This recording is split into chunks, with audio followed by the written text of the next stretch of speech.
Open the podcast bay doors, Hal.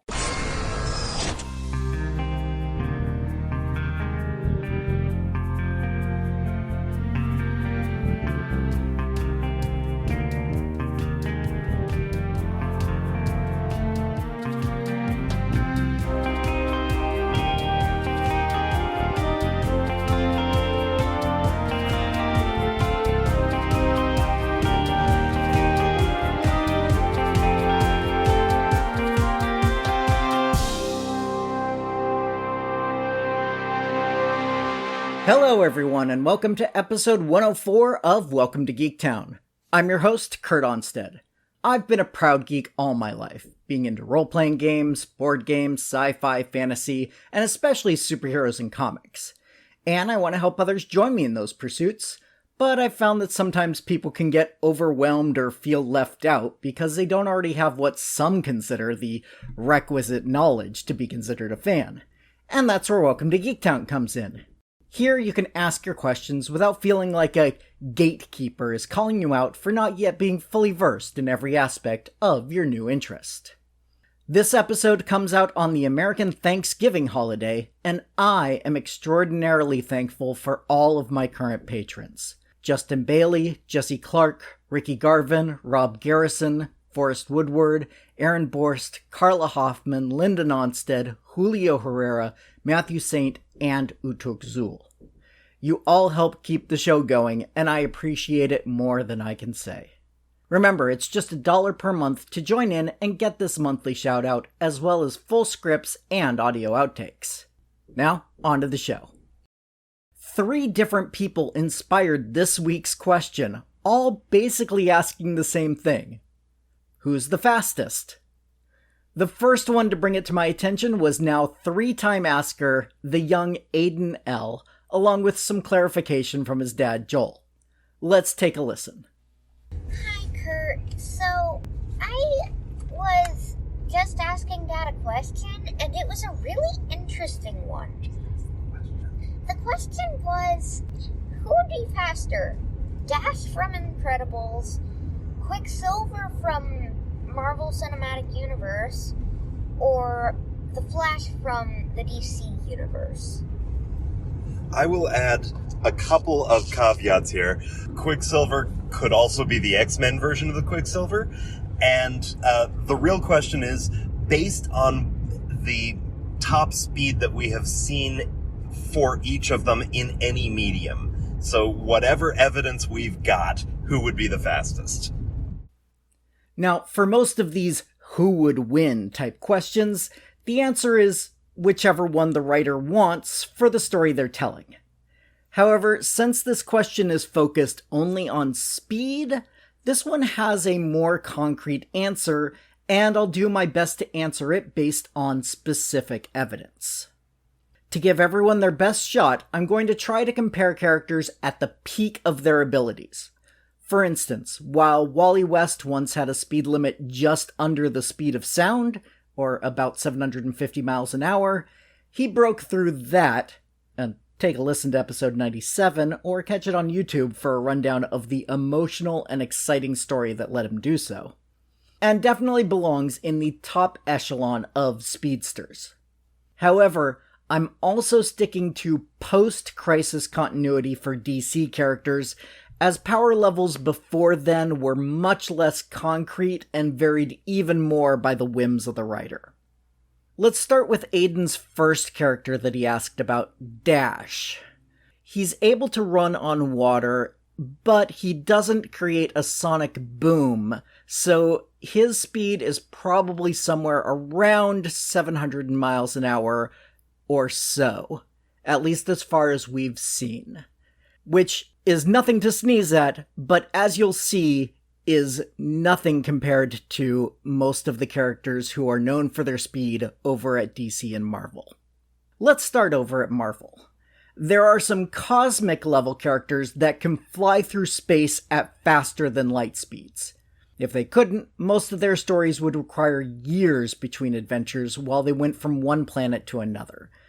But that has more to do with story convenience and less to do with their actual powers, as when they're planet-side, their speed is usually comparable to other superpowered characters and not noted as especially extraordinary. So we'll focus on those characters whose powers are specifically speed-based. The most famous of those for non-comic readers is most likely Quicksilver, as he's been portrayed twice in live action, in addition to appearing in many animated adaptations.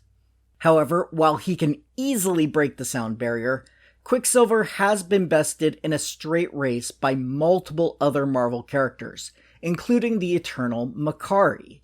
In a story that I'll be diving into a little later, a race between the fastest characters on Earth established Makari, recently played by Lauren Ridloff in the Eternals movie, as the fastest character that originated in the Marvel Universe. That unusual qualifier will be explained in a minute. While it's very rare that DC and Marvel cross over, we do have a couple of official in-canon meetings, and one unofficial that I'll specifically talk about, that allow us to make some comparisons between the speedsters at the two companies.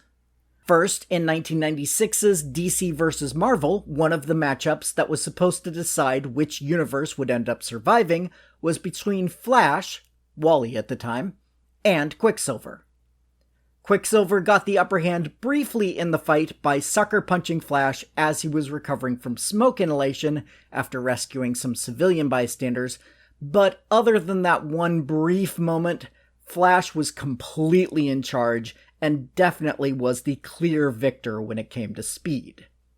This gets somewhat reversed in the 2003-2004 JLA Avengers crossover, to this day the last co-publishing work between the big two companies, as we learn that the Speed Force doesn't exist in the Marvel Universe, and so Wally, with only some residual speed left, is given fairly short shrift in that story and is easily beaten by Quicksilver when they are in the Marvel Universe.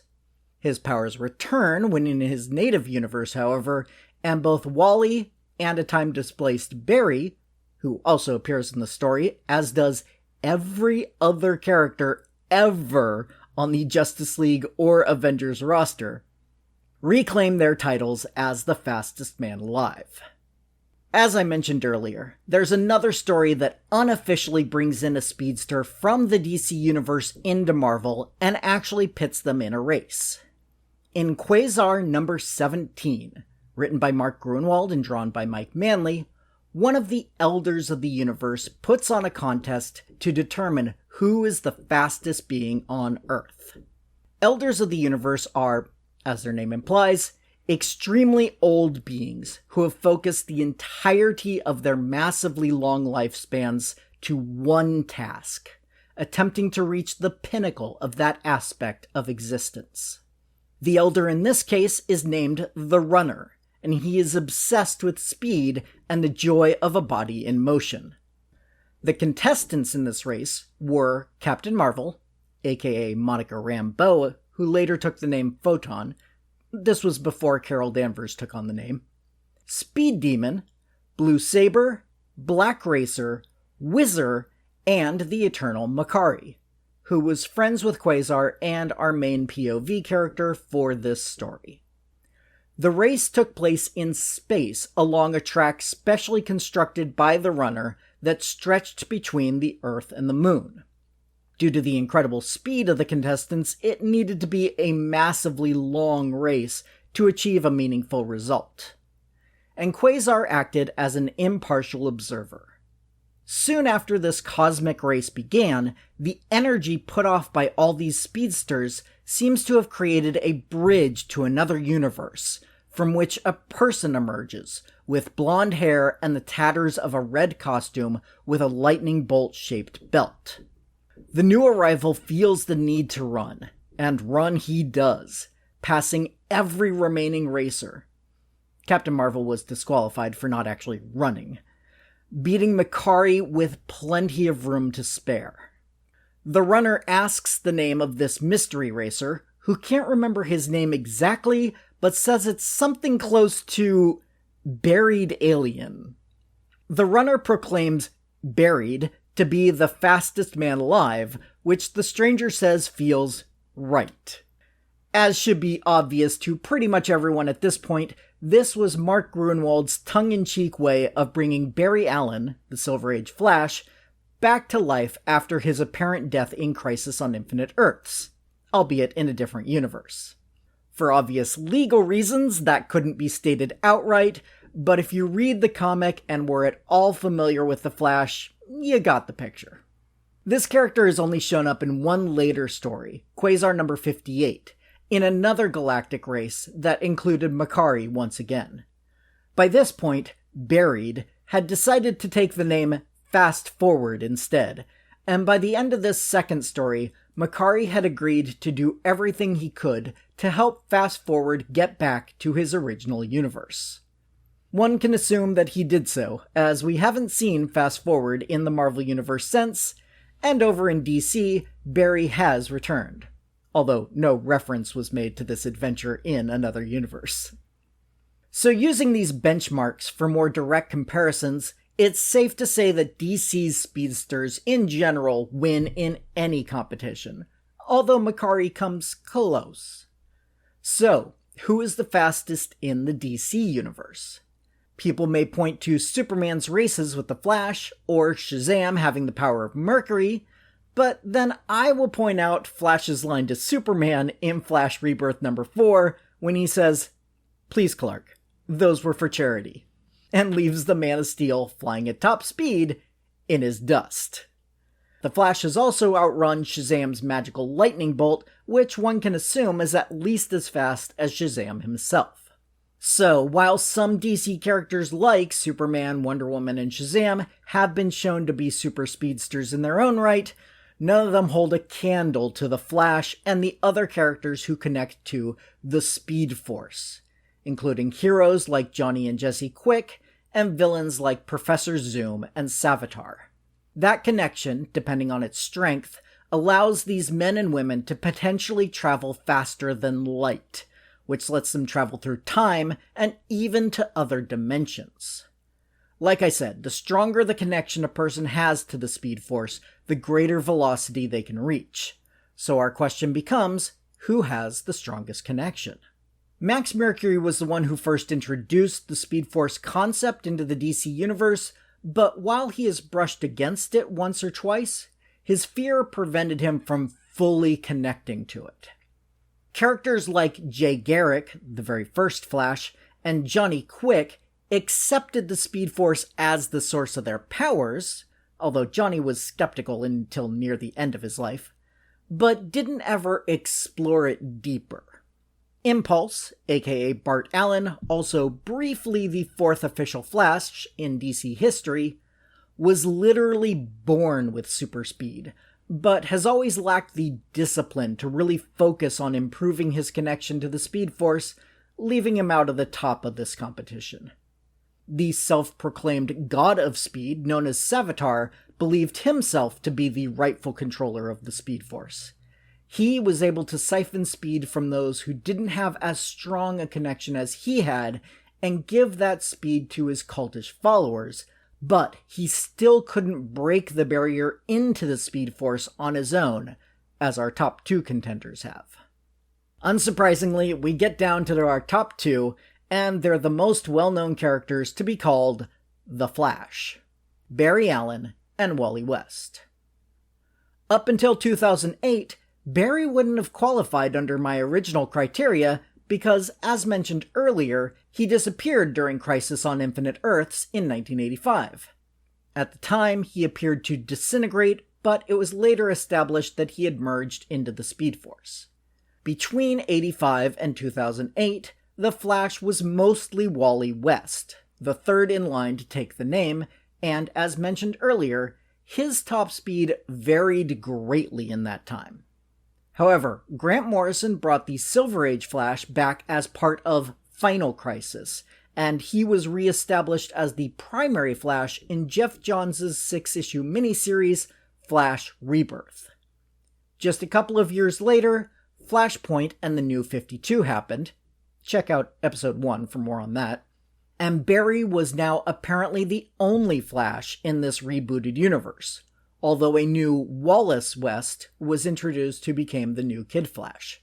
and this was the status quo until 2016, when the DC Rebirth one-shot started slowly returning the universe to its pre-Flashpoint history, beginning with the return of Wally West, who had been stuck in the Speed Force for 10 years. So both Barry and Wally have become one with the Speed Force and returned, but only one of them can claim the top spot when it comes to speed. And over it has been established. That man is Wally West, who has taken his place again as the primary Flash in just the last year. Wally has been said to mainline the Speed Force, and has a connection that is unbreakable. In multiple storylines, most recently in the Flash Forward miniseries, he has outrun Barry, even though Barry was going all out and was at the top of his post-crisis abilities. While Barry may have taught Wally everything he knew about using speed, Wally has far surpassed his mentor to become the true master of velocity.